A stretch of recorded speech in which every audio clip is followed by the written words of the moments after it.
Bismillahirrahmanirrahim. Assalamualaikum warahmatullahi wabarakatuh. Perkenalkan, nama saya Muhammad Ilyas Jusran dengan NIM P00341019027. Tingkat 2A, salah satu mahasiswa dari Politeknik Kesehatan Kendari, jurusan Teknologi Laboratorium Medis 2019. Baiklah, dalam video kali ini saya akan hanya menjelaskan mengenai salah satu rangkaian dari biologi molekuler, yaitu polymerase chain reaction atau sering dikenal dengan PCR.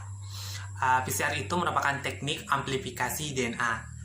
Adapun prinsip dari PCR yaitu suatu metode enzimatik untuk melipat gandakan secara eksponensial suatu sequence nukleotida tertentu secara in vitro atau pada sebuah alat. Adapun yang dibutuhkan pada tahap atau proses PCR ini, yang pertama adalah DNA template. Jadi DNA template ini diperoleh dari hasil proses sebelumnya atau tahap awal dari rangkaian biologi molekuler, yaitu ekstraksi atau isolasi DNA.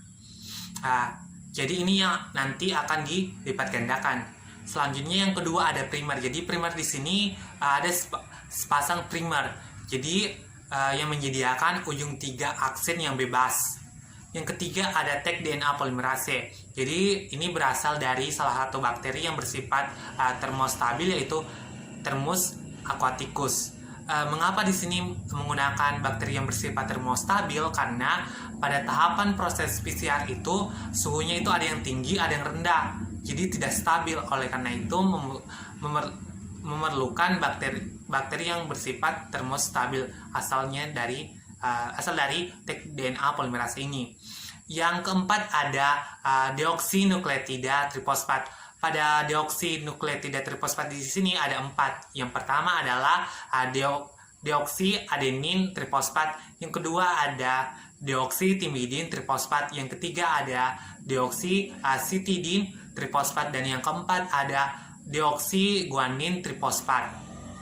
Baiklah, yang kelima itu ada MgCl2 dan baper. MgCl2 di sini berfungsi sebagai kofaktor dari DNA polimerase. Dan sedangkan untuk baper di sini berfungsi untuk mempertahankan pH reaksi. Yang keenam ada strip PCR tub. Jadi di sini sebagai wadah bahan untuk proses PCR. Yang ketujuh ada mikropipet dan tip. Jadi di sini berfungsi sebagai alat untuk mengambil dan memasukkan bahan pada proses PCR ke dalam tub. Yang kedelapan ada alat namanya itu thermal cycler. Ya, ini alat ini disinilah proses PCR berlangsung. Mari kita simak proses PCR dari tahapan denaturasi, annealing sampai extension, sampai proses PCR selesai, sampai terbentuknya kopian-kopian DNA. Oke. Di sini ialah DNA template. Jadi ada primer, ada nukleotida, dan juga ada polimerase. Ini sudah dimasukkan dalam satu tab, yang dimana tabnya ini dimasukkan ke dalam alat ya, namanya thermal cycler. Oke. Jadi di dalam alat ini PCR berproses, yaitu nanti di sini ada target DNA-nya. Jadi yang kita pakai itu gen targetnya saja. Oke, siklus 1 itu ada denaturasi dengan suhu 95 derajat Celcius. Nanti di sini pilihan sudah terbuka dan juga terputus ikatan hidrogen karena suhu tinggi. Dan ke tahap 2 pada siklus 1 juga, yaitu ada tahap annealing.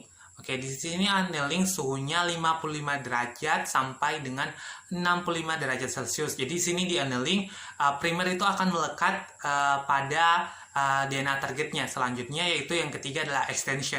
Extension di sini DNA polimerasenya akan melanjutkan ujung 3 bebas dari primer ini sehingga terbentuklah DNA yang komplement. Sebenarnya lanjut ke siklus 2, tahapannya sama, yaitu tahapan denaturasi, suhunya juga sama 95 derajat Celcius, annealing suhunya juga sama 55 derajat sampai 65 derajat Celcius, sama extension juga 72 derajat Celcius. Di sini akan dari satu pasang menjadi dua pasang menjadi 4 pasang sampai seterusnya, tergantung dari kopian yang kita set di alat atau tergantung dari gain target dari spesimen yang kita ingin lipat gandakan. Siklus 2, 3, 4 dan seterusnya itu tergantung dari yang kita telah set. Oke. Karena di sini yang saya jelaskan adalah PCR yang konvensional, maka setelah proses PCR memerlukan proses lebih lanjut lagi, yaitu pada elektroforesis gel agarosa. Untuk melihat hasilnya itu kita memerlukan bantuan dari sinar UV untuk melihat hasilnya. Oke. Baiklah, itulah tadi penjelasan saya dari salah satu rangkaian biologi molekuler, yaitu polymerase chain reaction. Dan juga kita telah melihat video dari proses PCR-nya. Baiklah, lebih dan kurangnya mohon dimaafkan. Saya akhiri. Wassalamualaikum warahmatullahi wabarakatuh. Terima kasih.